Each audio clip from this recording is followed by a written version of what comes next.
1974년으로 거슬러 올라가 볼까요? 당시 명문대 진학률이 높은 고등학교를 중심으로 입시가 과열되자 정부가 내놓은 정책이 바로 고교 평준화입니다.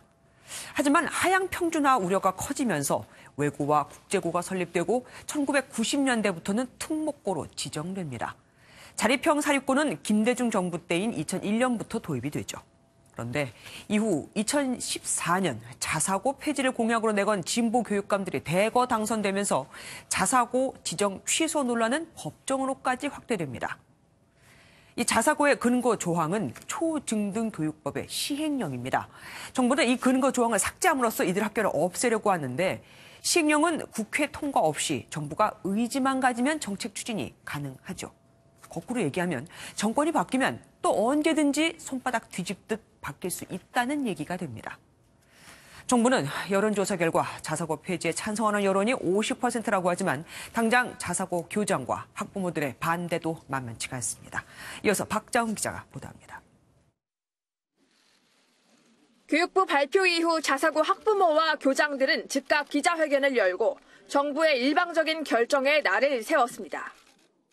공정성이라는 것을 가장한 획일적 평등의 태행적 교육 질환을 앓게 하는 낡은 시대로의 회기라고 생각합니다. 자사고 폐지 방침이 전해지며 이미 반발의 목소리가 곳곳에서 터져나온 상황. 특히 조국 전 장관 자녀의 입시 특혜 논란 여파로 자사고 폐지 논란이 급진전된 데에 학부모들은 학생들의 선택권을 빼앗았다며 분통을 터뜨렸습니다. 수많은 학생과 학부모들이 공교육의 정상적인 체제 내에서 외고와 국제고를 진학하였을 뿐인데 마치 원칙에 어긋난 특혜를 받는 것처럼 마치 마녀 사냥을 하듯이 왜곡된 정보가 특목고가 사라지고 정시 확대 방침까지 겹치면 자연스럽게 강남 8학군이 부활해 강남 쏠림 현상이 심화될 거란 우려까지 나옵니다. 이에 유은혜 부총리는 심리적인 우려가 반영된 것 같다며 강남 쏠림 현상이 생길 가능성에 대해 선을 그었습니다.